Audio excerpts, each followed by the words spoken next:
Hello, my name is Shadlia. Welcome to a brand new series of Hard Run 3 Black Ice Mod. We're on version 12.0.2, link to which should be in the description. We're also playing with a commander pack that I have created myself, which is also something that you can find on the forums. Admittedly, on that pack, the leaders are by default set to Ethiopia, but with a bit of editing, you can switch into whichever nation you want them to be in. But as you probably guessed from the title, we're going to be playing as People's Republic of China. And let's actually just jump in there. So we'll do a little bit of, we'll start with the setup and all that. It's probably going to take most of the time in this episode to get everything sorted. And we start in a war from the get-go, which will, of course, make things, well, interesting to the least, from the get-go.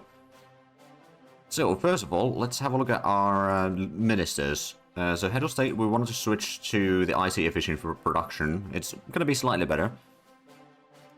And then head of government, we can actually switch to the other one. So, we lose 5% leadership when Mao is head of government, but Lin Boujou, probably going to be butchering a lot of names in this series, so be prepared. But we're going to switch to the other one. We'll have a bit less money, but slightly less dissent. And we'll still get some of the ruling party support and all that, and the high leadership is very handy. And the Minister of Foreign Affairs, the health and education isn't the worst, but the minus 5% leadership is pretty bad, so we'll switch to the Great Compromiser. We are a bit more susceptible to join the Axis, but we're not going to be joining the Axis in this playthrough. And then, well, we don't have any extra options for the Minister of National Defense yet. I believe there will be some later on. We might go with the extra manpower and reduce war exhaustion, which will be quite handy.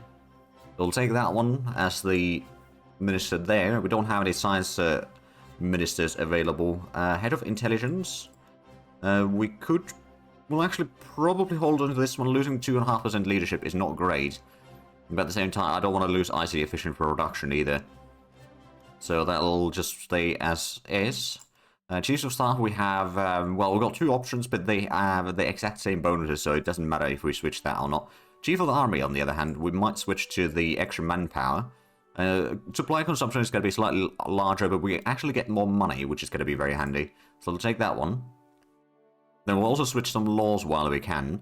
So we are going to stick to war economy, but service by requirement, I think we don't need that much like that. Increases the war exhaustion a decent bit.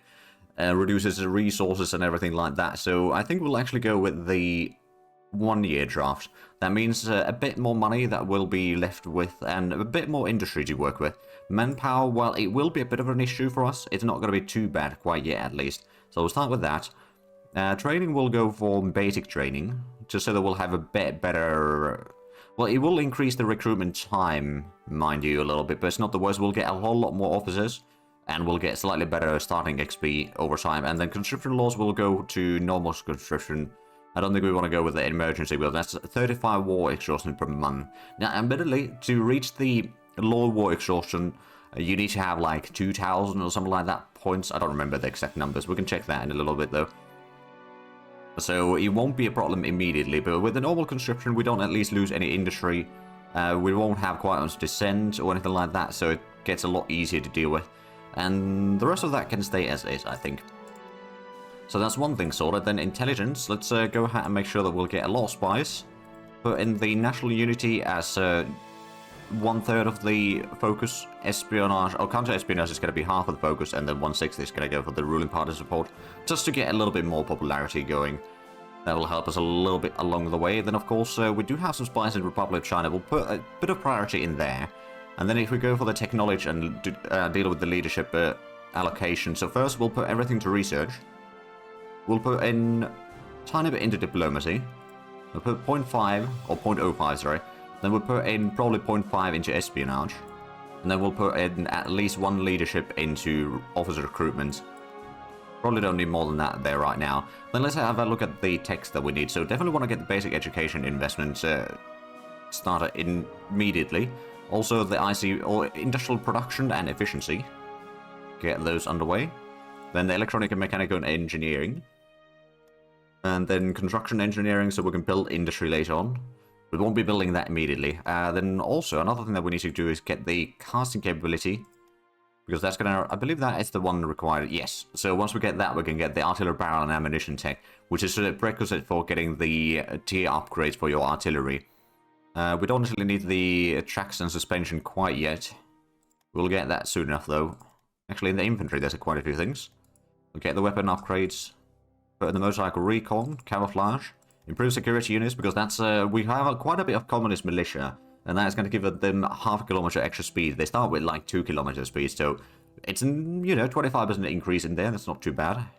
Engineer unit training could be quite useful as well, although we don't have any engineers right now, so we can actually put that into the research queue in a little bit. First, we'll go ahead and set up things that we know that we need to research kind of as soon as possible. So we'll get the basic aircraft prototype. It will take us probably about a year to get the first single engine fighter prototype, even if we focus down the text required for it as soon as possible. But it's quite a few texts to do at first, so that'll take some time. And then I suppose some of the operating texts are going to be quite handy, including the partisan suppression. Actually, will be quite useful, and then we'll get these in. And I suppose after that we can, well, actually the mountaineer unit training is going to be quite handy. We'll quickly do some decisions before we continue with the research queue. So we're not going to declare war on Shaanxi quite yet. We don't need the introduction and help, but we can just disable that for a year. Start. So the difficulty will be going normal on us, but then we're going to put hard difficulty on everything else. I know it's not the like the highest difficulty and all that, but I want there to be a bit of challenge, but I don't want this to take constant reloads and all that sort of stuff. So it'll be some challenge, because we've done this before in a previous version. I think it was like 10.52 or 10.53, somewhere around there. And then resource trading, we'll just activate that. And now we need to open up this again to show more things. So we'll do the strategic doctrine development. Prepare for war. That's going to give us a bit more manpower and leadership and officer recruitment. It's only going to be for 5 months, but it's better than nothing. Homefront will activate that in a little bit, although not quite yet, actually. We want to have some troops moving before we do that, because that's basically going to take pretty much all of our supplies, and I'd rather avoid that for now. Economic boost will take the long term just to get a bit of money. And the espionage will put in the... reduce our neutrality, actually, I think. Because we got unity at 99%, basically a full 100%. It's missing 0.04%. So we'll go with the reduced neutrality, because we've got quite a bit of that. We've got 70% right now. If we can reduce that, we can then activate some better laws later on. Keep some laws active once we've won the Civil War. And then let's do the leader backstory. So let's get started. What we'll probably do is we'll get the... we could get the resource efficiency boost, and that's 5% boost there. It means that unit recruitment time is increased a tiny bit, but that's not the worst. And then father will put in the respected intellectual professor just to get extra leadership. It means that the organization are going to be slightly less, but that's not the worst. And then I think for the family, we'll probably go with the... could get more leadership. Or a child apprentice in a factory. That would reduce the hard soft attack a little bit, would get more resources. Now, I think what we'll do is we'll take the bookworm. So we'll have a bit less industry, but more leadership. And then childhood hero, I think we're going to go with the prominent banker, actually. They will reduce the IC efficiency for production by 1%. We'll also get more money, because as Communist China, we have quite a few modifiers already that will reduce the money that we get. So right now, well, it hasn't updated all the modifiers right now, but we'll just go with the banker to get some more money at least. And then as a young adult, we could potentially get an apprentice to an industrialist, or we could become a soldier. We'll get a bit more officers, and land build time is going to be reduced. Plus we can use ourselves as a division HQ, which could be quite handy. Yeah, I think we became a soldier in the army. That's a good option. Then we'll need to refresh that again. Let's just get through these. So we can start the mixed support choice. Final decision on the strategic doctrine. We'll go with the deep battle. And that seems like the historical choice. That's sometimes referred as a human wave tactic, but it's the more deep battle doctrine, to be fair. So we'll take that one. New day is dawning, so we'll get our own unit on the map. We're not going to activate the home front quite yet. Make support choice. I start on that one. So this it allows you to make your mixed support unit the way you want them to be. You get to choose 4 options.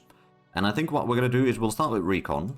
That's pretty good. It increases the speed of the unit, and thus increasing this average speed of the division itself, so that's quite handy.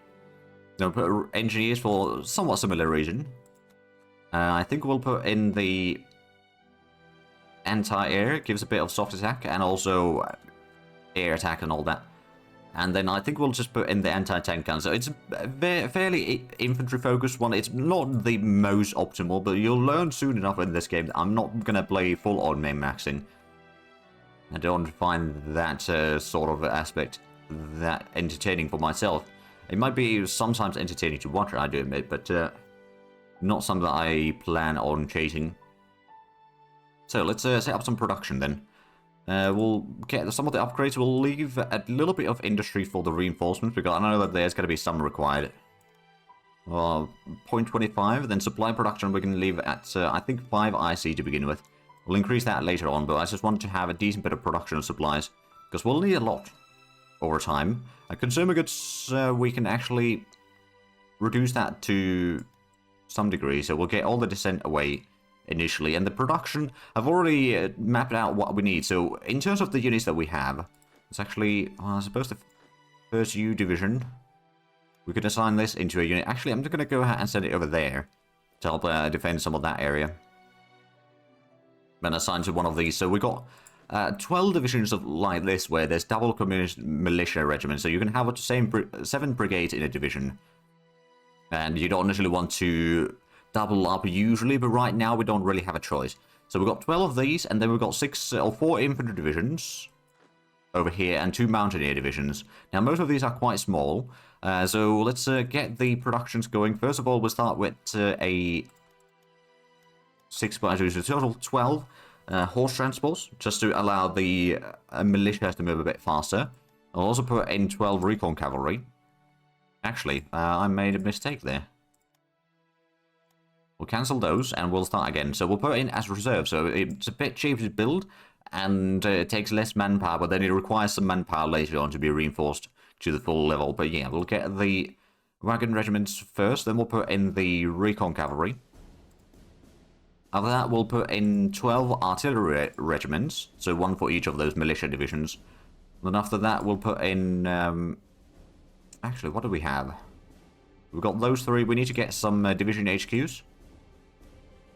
And after that, we'll put in some anti-tank guns. We'll put in 18 of them, because we'll need... well, we don't have to have one for each of the or proper divisions as well, but it wouldn't hurt. And then we'll put in 18 engineers. So that should be more or less enough. Yeah, so after that, we'll start splitting off some of the extra militias away from the divisions and forming those into proper divisions and upgrading some of them into proper infantry or light infantry or whatnot. So this is a bit of production. It's not necessarily the most effective, but it will do. Let's go ahead and... Actually, we don't have an army quite yet, no. Well, we don't necessarily need an army quite yet. It wouldn't hurt, but we'll be fine. Let's go ahead and get a commander over here.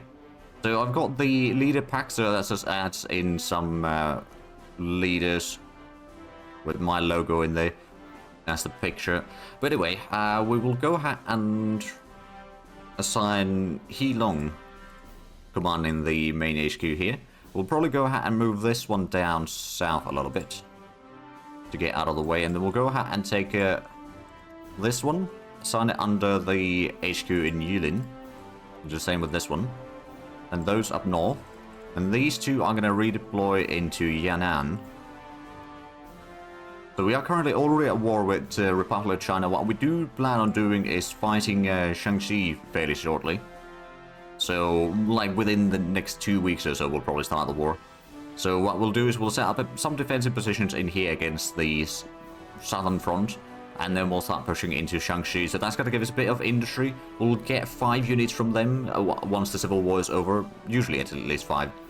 And then after that, we'll push to take over Beijing, and then push towards Jinan, hopefully cut off the Qingdao Peninsula, and then start pushing along the coast here to get to Nanjing. Now, this plan comes with two phases. There's one phase where we push in initially, and we'll probably get at least to the river line in here, hopefully. And then after that, we'll start pushing slowly towards Jingda, or clear out Jingda Peninsula and all of this. And then start pushing in further south. But like, we'll probably get stopped somewhere around here at the latest.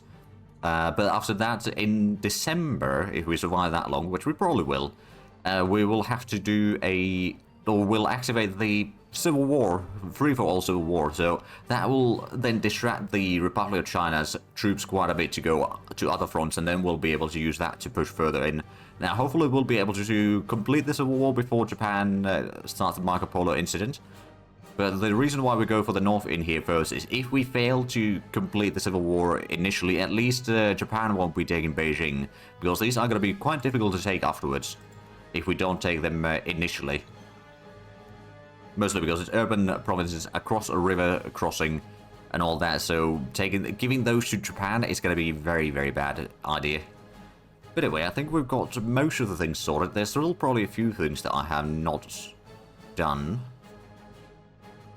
But let's go ahead and apport, shall we? Actually, indeed, there is something that I didn't do. Let's go ahead and take 3 of these units, attack into Huncheng.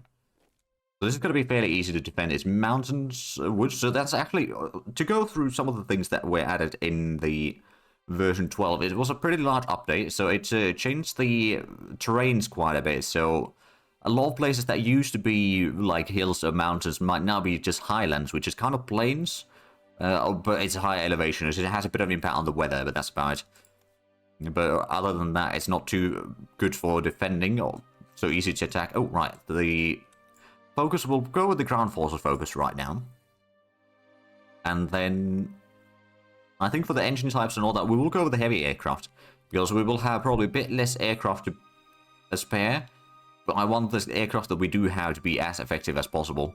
So not just the longest range, but good in combat. So heavy aircraft, we'll go with the diesel engine for the attack movement speed.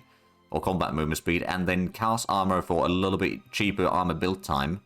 So we'll go with that one. Ship armor focus. We'll go with the close hangar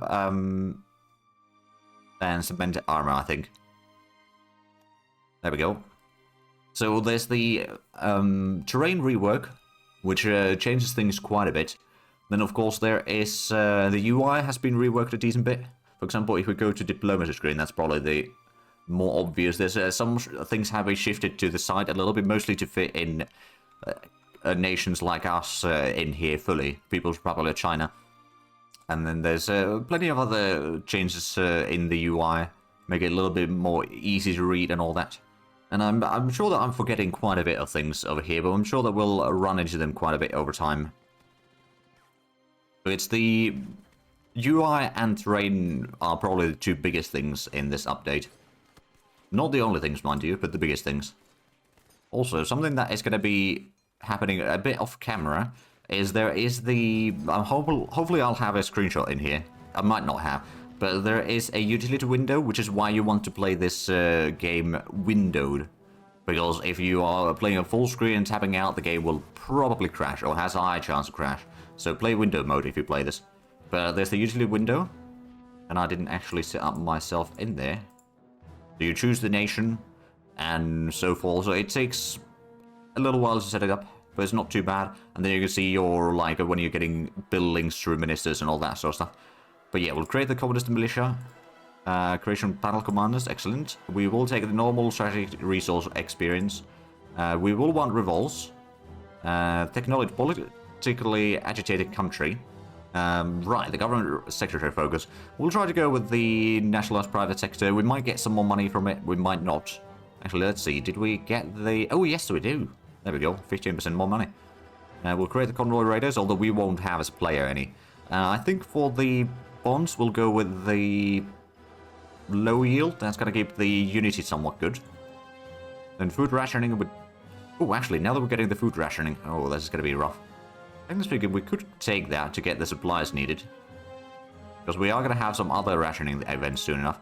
I will take the personality effects, although they shouldn't affect me too much. I usually don't take this one, but actually I'm going to take the food rationing. And then we'll take the resource production. And now that we've got the resource production and all that, we could actually go ahead and activate the home front, because we'll have supplies enough to last. And we'll, of course, have quite a bit of dissent now, so that's going to take a while to be sorted, but we can actually send help to Abyssinia right now. Sure, we'll send some troops there. It'll cost a bit of fuel and supplies, and some manpower, but it's not too bad. But we'll get those troops back eventually once that war ends. And then Bank of International Settlements, we could go ahead and... I'm probably going to go ahead and get the... So this is another thing that has changed, the Bank of International Settlements option. So it's the same bonuses for all the nations, but you can choose between more money and more industry or more leadership. And I think right now the more leadership might be the better option. So we'll still have the supply, so we can at least keep on pushing into Hanzheng. So let's just go ahead and have a look at the combat, shall we? So there's 3 country or divisions that they have in there. So it shouldn't be too difficult to break through. Oh, and we got a lot of leadership. Oh, right, we didn't set up all the research yet, so we can go ahead and get at least the deep battle doctrine, especially the tactical breakthrough and human wave doctrine. So we can get a little bit cheaper infantry, and they'll have higher morale, which means that they'll regain organization faster. Also get the cavalry exploitation. Well, do you want to get the Great War analysis? And then at least the artillery flexibility is going to be quite handy. Additional warfare could be somewhat useful, although the SR concentration, the combat reinforcement chant increase is very handy. And rolling artillery barrages will increase the supply consumption a little bit, but it's not too bad. Also in text screen we can see that the things have moved. There's also a hotkey, but I keep forgetting what the hotkey is to... if you select a research, you can press a hotkey. Ah, it's R, okay. For research. Well, that makes sense. So you don't need to double click anymore necessarily, or like click on the button manually. Let's just go ahead and assign these to be research. And also in Blitzkrieg we can get the light infantry upgrades. Those will be quite handy. And then of course in the command we can get the various brigade things in here. We will eventually increase the strength of our units as well, but right now we don't really have the option for that, let's be honest. And get some more stuff in the industry. And we'll get the architecture and sector of popular information. That's actually something we should probably put at the top of the list, because that will reduce the amount of dissent that we get from warfare. Let's also get the supply transportation and all that. We'll get the garrison deployment and engineer unit training. And the artillery, of course, we can get the rangefinder equipment and all that, anti-ammunition. And we will get these 2 underway. Now, we won't be researching the pre-war armor construction right now. What we'll do, to skip that, is we'll go for the cast armor construction directly. Once we get 2 levels on that one, we can start researching the various tank units in here already. Although we might need a bit more research for it. But eventually we will get our own tanks. Not going to focus on the naval stuff quite yet. We'll get the superior strength and the artillery preparation and training. And I think that most of the things that we need. So we've got 70 research underway. It's quite a few, but that'll probably be better than nothing.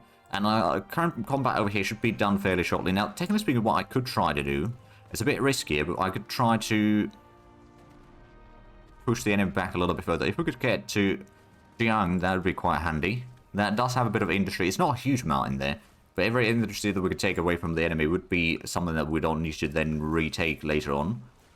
But I think what we'll do is we'll just go ahead and wait until we've taken this one. We'll get some troops to help defend that, and then we'll declare the war on Shaanxi to clear out all of that. We are reducing the dissent a decent bit, although not as much as one might hope. Oh, the coal rationing, we don't need that one, so that's going to be taking 1 dissent away. Same with the petrol rationing.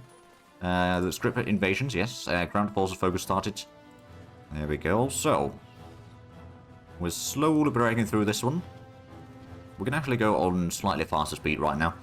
One thing that I do recommend of anyone that is new to the mod and all that is do not play on speed 5. The game will not like that.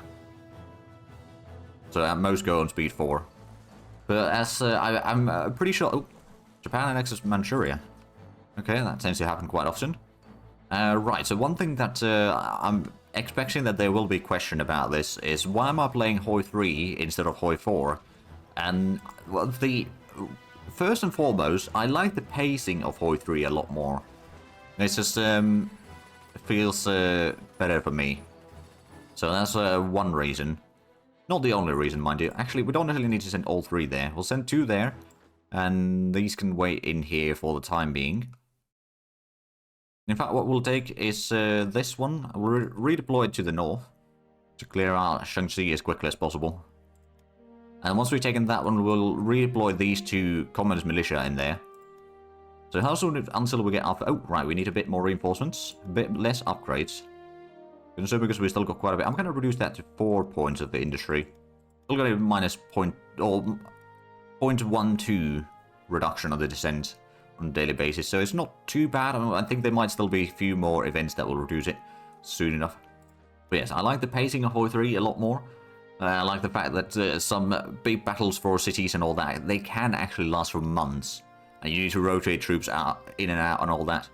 So, especially with Black Eyes, I like HoI 3 a lot more. It does have its flaws, and there's a lot of limitations of the engine that make it kind of awkward at times, but it's still okay. I dare say, there we go. So we got ourselves leading the 30th Division. There's a little bit enemies in here, but it's not too much. Well, yeah, technically speaking, we could try to push further in here. And I think it probably would be possible to at least take some of these areas. But not going to spend too much time in advancing in here yet. Mostly because I will be doing a lot of fighting to the east to get to the coastline and all that. So I don't want to spend too much time and effort in these units to fight or take more ground. We could take the airborne over here. That would be kind of handy. Now, I know that there are others that will just push through here and basically snake their way into Nanjing and Shanghai and all that and win the war a lot faster than I will be winning this war. But I think this will probably be a bit more well, I don't know about that, but it might be a bit more entertaining. So the... Oh, there's the scrap metal drive. There we go. That's another point of descent away. So there we go. So we've got these two heading down south. As soon as they're in there, and as soon as these are ready to move, which, well, they don't actually need to be ready to move immediately, but most of the things will be ready soon enough. So we can probably... Oh, there we go. So they have arrived there. I think we can go ahead and... Actually, no. We're not going to declare the war yet in this episode. We'll start that in next episode.